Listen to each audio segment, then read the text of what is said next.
Halo guys, Assalamualaikum warahmatullahi wabarakatuh. Perkenalkan saya Wardah dari KKN STI Angkutai yang sedang ber-KKN di Desa Horgani. Saat ini bersama saya adalah founder dari PT Porenku Desa Horgani. Beliau adalah Kakak Nur Halimah. Baiklah, di sini kita akan bincang-bincang santai mengenai bisnis dari PT Porenku ini. Baiklah, langsung saja. Pak, boleh dijelaskan itu apa asal-usul dari PT Porenku berdirinya? Oke. Jadi sebelum ke PT Porenku itu brand. Sebelum ke Porenku kita punya kelompok yang bernama Maju Bersama. Jadi sebelum terciptanya brand Porenku di Desa Horgani itu kita ada membentuk sebuah kelompok yang bernama Maju Bersama. Di situ beranggotakan 25 orang. Dibentuknya pada tahun 2020 pada saat pandemi. Kenapa hal itu tercipta? Jadi kita punya inisiatif bahwa pandemi itu kan sebuah momok yang kalau diibaratkan mata pencaharian kita menurun, perekonomian kita terhambat. Nah, jadi sebelumnya hal ini diprakarsai oleh kakak saya Siti Aisyah. Katanya alangkah baiknya kalau kita dari segi, karena Puren merupakan sebuah penghasilan utama dari Desa Horgani, bagaimana kalau kita modifikasi untuk harga yang lebih mahal. Jadi saat pandemi kita tidak terlalu merasakan dampak dari COVID-19 yang melanda dunia, yang membuat perekonomian kita itu jatuh. Setelah dibentuk, alhamdulillah kita semakin berkembang lumayan pesat, bekerja sama dengan beberapa desa. Karena kemarin bekerja sama dari desa satu ke desa lainnya itu pesanan memang sudah masuk, jadi nggak terlalu, maksudnya kita Maju Bersama tidak terlalu sulit untuk mencari pasar. Jadi setelah pasar ada, kita tinggal berinovasi untuk bisa memperkenalkan kepada halayak yang maksudnya pangsa pasar kita lebih luas lagi. Mungkin sebelumnya di dalam daerah, kita inginnya keluar daerah. Baiklah, karena berdirinya Porenku ini di tahun 2020, tentunya saat ini tahun 2022 pasti ada pencapaian nih dari Porenku itu. Nah, kira-kira apa saja Pak yang sudah menjadi pencapaiannya dari Porenku ini? Oke. Karena mungkin Puren sekarang jadi primadona. Nah, Puren sekarang sedang digilai atau diminati oleh pasar. Jadi banyak inovasi-inovasi juga nih.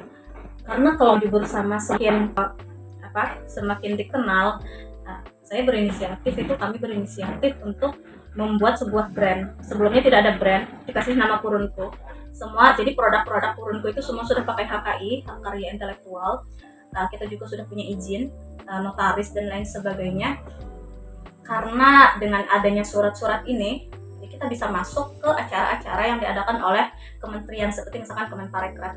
Jadi salah satu syarat Porenku bisa lulus, misalkan kita mengikuti event-event ya dengan adanya HKI, surat-surat atau izin-izin yang sudah misalkan NBI dan lain sebagainya, kita sudah punya itu. Nah, jadi kemarin kita coba-coba ikut di event planogram yang diadakan oleh Kemenparekraf. Kita sudah waktu Mandalika, MotoGP Mandalika, kita lulus di planogram MotoGP Mandalika. Lalu kemudian dilanjutkan di GCC Jakarta, kita ikut planogram, lulus lagi. Lalu kemudian di Bali, itu semacam yang diadakan oleh sama dari Kemenparekraf, tapi untuk penanggulangan bencana. Kita ikut planogram, lulus, dan puncaknya kita berhasil lulus dari 1.200 untuk bisa mengikuti aktivasi di Bali G20 kan, pada puncak acara G20, event G20 itu tetap planogram tapi kita aktivasi. Nah, sebelum itu kita juga ikut di apresiasi kreasi Indonesia yang diadakan oleh Kemenparekraf, dan kemarin itu di Banjarmasin. Itu purunku juga lulus dari 4.571 jenama 16 daerah, dan itu lulusnya sekitar 400-an dan salah satunya purunku. Kalau yang di Bali ini ada 1.200 dan kita berhasil lolos bersama 340 jenama lainnya, dan ini seluruh Indonesia. Pencapaian purunku sampai saat ini. Luar biasa guys. Jadi pencapaian purunku ini dari tahun 2020 sampai 2022. Dan saat ini kakaknya mau pergi ke Bali untuk mengikut di 20. Nah, selanjutnya pasti dalam seluruh bisnis itu ada problem nih, ada masalah atau hambatan dalam berkembangnya sebuah bisnis. Nah, kira-kira apa sih Kak dalam menjalani bisnis purunku ini problem yang pernah dialami?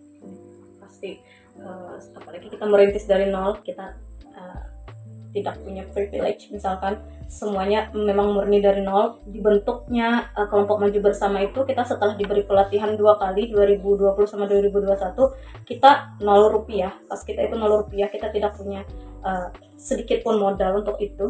Lalu di mana kas-kas purunku ini bisa hidup sampai detik ini?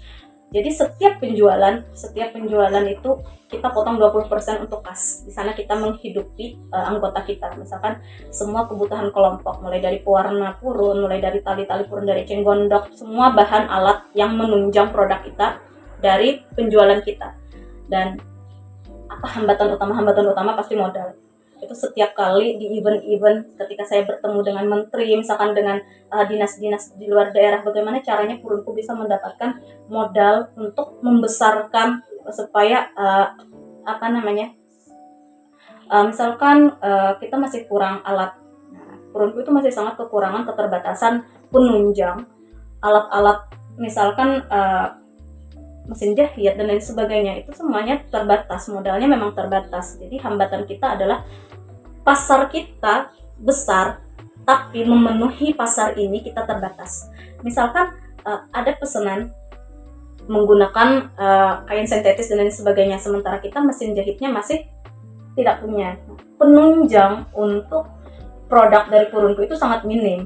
Itu yang menjadi hambatan utama bagi purunku. Mungkin untuk pasar, purunku cukup dikenal karena kita punya sosial media semuanya, mulai dari Twitter, YouTube, Instagram dan lain sebagainya kita sudah punya. Kalau pasar mungkin tidak sebanyak dari desa-desa lain, tapi purunku itu sedikit demi sedikit dalam satu hari pasti ada. Dia menggeliat, maksudnya dia tidak boom, misalkan 6.000 atau 5.000 atau berapa ratus sekian, tidak, pasarannya tidak segitu, tapi setiap hari pasti ada. Misalkan 1-2 itu pasti ada. Dan itu merupakan sesuatu hal yang cukup maksudnya luar biasa di tengah di HSU ini kan banyak dengan dengan produk yang sama, dan itu purunku masih bisa dengan bersaing dengan para kompetitor, itu tidak masalah.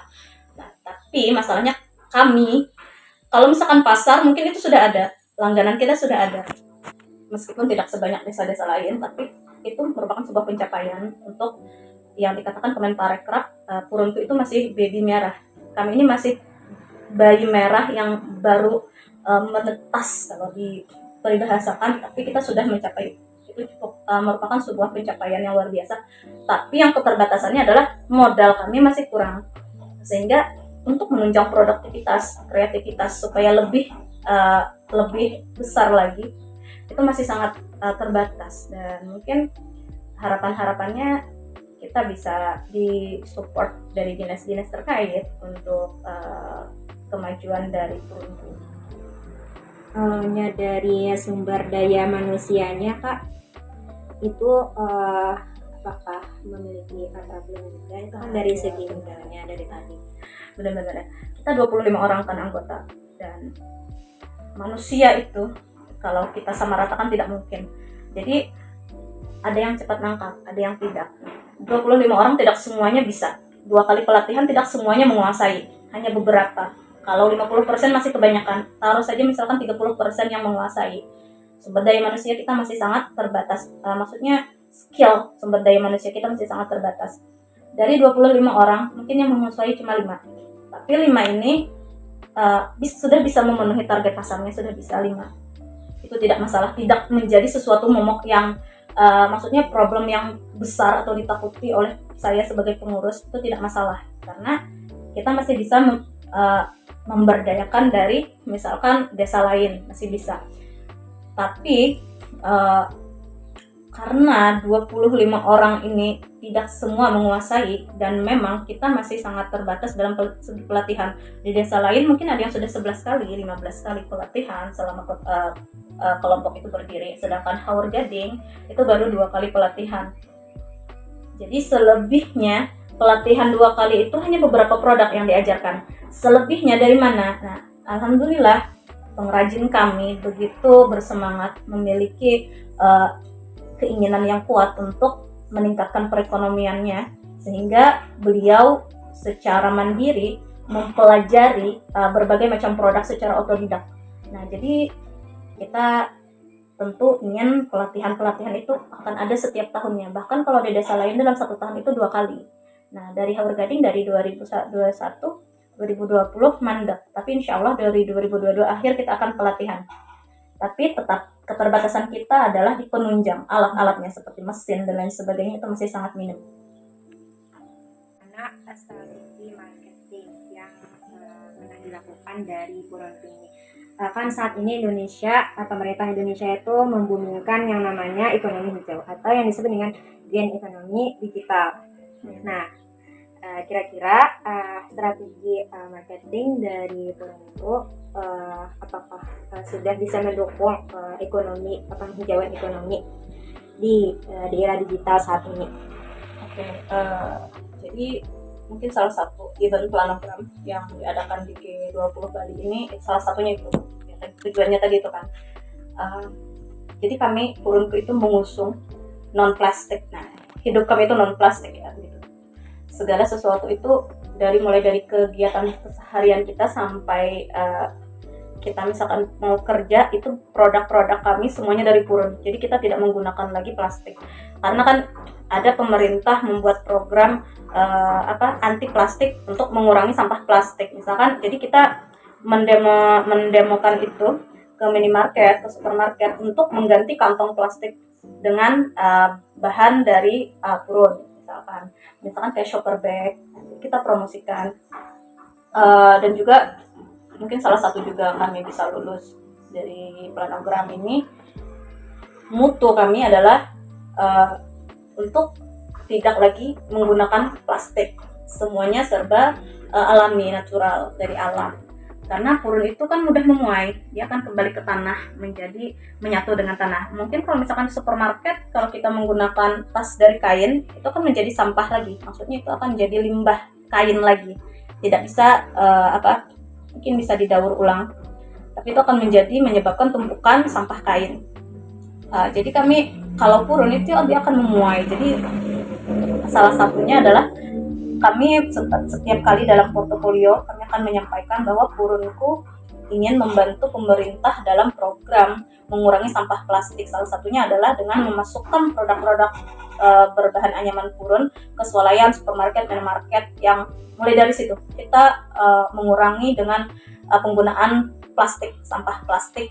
Ya, salah satunya di minimarket penggunaan kantong plastik di minimarket, supermarket dan lain sebagainya. Terus kalau misalkan untuk pemasarannya kita banyak di sosial media, karena kalau offline yang kita tahu Hulu Sungai Utara merupakan surganya anyaman Purun karena kita punya banyak lahan gambut kan, di beberapa daerah itu ada lahan gambutnya. Semua kebanyakan mungkin di Indonesia banyak ngambil bahan mentah di hulu sungai terus dimodifikasi lagi. Nah, kalau offline tentu Purunku tidak akan bisa bersaing dengan senior-senior yang sudah lama, misalkan di daerah-daerah yang sudah memiliki kelompok dan sudah memiliki kerajinan Purun, kelompok kerajinan Purun yang sudah berdiri sudah beberapa tahun. Offline itu pasti tidak. Jadi kita tetap menggunakan sosial media, kita aktif di sosial media, jadi kita berjualannya secara online, dan kita berharap mungkin Haur Gading mungkin nanti bisa punya galeri, jadi kita bisa jual offline, tapi kita tetap sekarang semua orang dengan era digital, tentu saja kita akan lebih mudah menjangkau seluruh lapisan kalangan dan seluruh khalayak di seluruh Indonesia. Kita mengkampanyekan bahwa kita akan kembali ke purun. Maksudnya kita punya program itu juga di purun, coba bulik ke purun atau kembali ke purun. Karena orang-orang zaman dulu di Hurgading segala penunjang kehidupan, mulai dari kehidupan sehari-hari sampai pekerjaan, semuanya menggunakan bahan purun. Misalkan kayak kita mau ke ladang, mau ke sawah, semuanya menggunakan alat bahan-bahan purun. Ada lanjung untuk membuat untuk membuat padi, keranjang misalkan, dan lain sebagainya. Nah, jadi kita ingin kembali seperti pada masa-masa itu dengan tidak adanya plastik.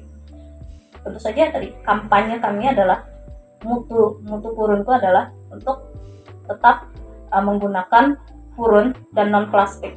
Di situ selain meningkatkan ekonomi pengrajin kita, ekonomi warga kita, terutama desa Hurgading, dan mungkin akan berdampak juga kepada pengrajin seluruh HSU. Kita di situ memberdayakan kaum perempuan yang penghasilan utamanya itu dari menganyam, dan yang pasti kita bisa menyelamatkan hutan gambut kita untuk melestarikan hutan gambut agar tetap ada, agar tetap lestari. Jadi banyak hal yang satu kali dayung 2-3 pulau terlampaui. Tetap kita menggunakan sosial media, kita lebih ke online saja. Anak muda saat ini tentunya perlu menambah sebenarnya keahlian. Di samping di era teknologi yang semakin meningkat, di mana anak muda setiap harinya tidak terlepas dengan gadget. Nah, kira-kira motivasi dari kakak untuk anak muda saat ini agar mempunyai keahlian di bidangnya itu bagaimana, Kak? Karena saya sebagai pengurus kerajinan anyaman purun, tentu saja saya berharap anak muda tidak hanya terpaku pada gadgetnya, tapi misalkan anak muda bisa kita manfaatkan untuk platform digital. Tapi saya lebih menyenangi kalau anak mudanya juga memiliki skill dalam menganyam, karena bagaimanapun anyaman purun itu turun-temurun. Kalau yang muda tidak berusaha untuk mempelajari warisan nenek moyang, otomatis kerajinan anyaman purun itu akan mungkin berhenti di era ini. Mungkin untuk masa-masa selanjutnya, kalau kita tidak memberdayakan atau tidak mengasah skill itu, mungkin bisa saja kerajinan anyaman purun akan tidak ada lagi mungkin. Nah, jadi yang pertama tentu saja kami juga memiliki inisiatif setelah pelatihan untuk yang kaum ibu-ibunya, ibu-ibu desa Hurgading. Saya sudah merencanakan untuk pelatihan khusus remajanya. Yang pertama tentu saja pelatihan dari menganyam purun. Setelah itu kalau misalkan yang remaja, kita tidak bisa memaksakan. Sekarang ini kan generasi milenial. Generasi milenial ini mungkin terpakunya lebih ke digital. Jadi kita tidak bisa memaksakan sesuatu yang saya lihat. Kalau generasi milenial tidak bisa dipaksakan. Apa yang misalkan kalau mungkin kita dulu orang tua mintanya apa kita turuti, kalau sekarang itu tidak berlaku. Jadi kita akan lebih apa yang mereka senangi, tapi tetap mereka akan dibekali, mungkin akan pelatihan nanti 1 atau 2 kali untuk dibekali bagaimana cara menganyam purun. Setelah itu saya lebih ke finishing, kayaknya mungkin finishing tahap akhir. Nah, misalkan dikombinasikan purun dikombinasikan dengan apa, nah itu. Tapi yang utama adalah kami ingin memanfaatkan remaja Hurgading tentu saja pada teknologinya. Misalkan ada nanti yang megang admin khusus, admin dari sosial medianya purunku, mungkin kita bisa manfaatkan itu. Mungkin nanti ada pelatihan seperti mungkin komputer, karena di desa Hurgading masih sangat minim sekali skill untuk pengoperasian komputer. Itu bisa mungkin editing, copywriting, tapi itu sudah saya pikirkan. Kita sudah merencanakan itu di awal tahun tadi untuk memberikan skill, baik itu dari segi menganyam purunnya, finishingnya, atau dari cara pemasarannya. Tapi tentu saja harapan terbesar adalah di tangan yang muda-muda ini, pemasarannya itu akan lebih besar lagi, karena mereka bersentuhan dengan gadget. Tapi saya tidak ingin mentoknya di gadget saja, karena tetap yang tua-tua itu mereka akan pensiun mungkin, umur sudah tidak bisa lagi untuk bekerja, untuk menganyam, dipaksakan untuk menganyam. yang muda harus siap mengambil alih tanggung jawab sebagai pengrajin di Desa Haur Gading, karena orang Haur Gading akan sangat malu mungkin jika tidak bisa menganyam. Tetap skill menganyamnya harus tetap yang utama. Finishing dan sosial media atau digital itu bisa berproses dan itu mudah, karena setiap hari kita bersentuhan dengan yang namanya sosial media dan digital teknologi. Kita setiap hari bersentuhan dan itu bisa otodidak, bisa kita pelajari dari YouTube dan lain sebagainya, bagaimana teknik digital marketing, semuanya bisa dipelajari. Bisnis, mentor bisnis itu semua di YouTube ada, itu bisa dipelajari kalau generasi muda mau mempelajari. Yang paling utama adalah tetap skill untuk menganyam saja. Jadi guys, sebagai anak muda, kalau bukan dari kita, siapa lagi yang akan menjadi penerus generasi selanjutnya? Seperti yang dikutip dari Insinyur Soekarno, "Beri aku 1000 orang tua, niscaya akan kucabut semeru dari akarnya. Beri aku 10 pemuda, niscaya akan kuguncangkan dunia." Demikian bincang-bincang santai pada sore kali ini. Terima kasih untuk rekan-rekan yang sudah menjadi narasumber, dan semoga sukses pada kegiatan di 2020 nanti.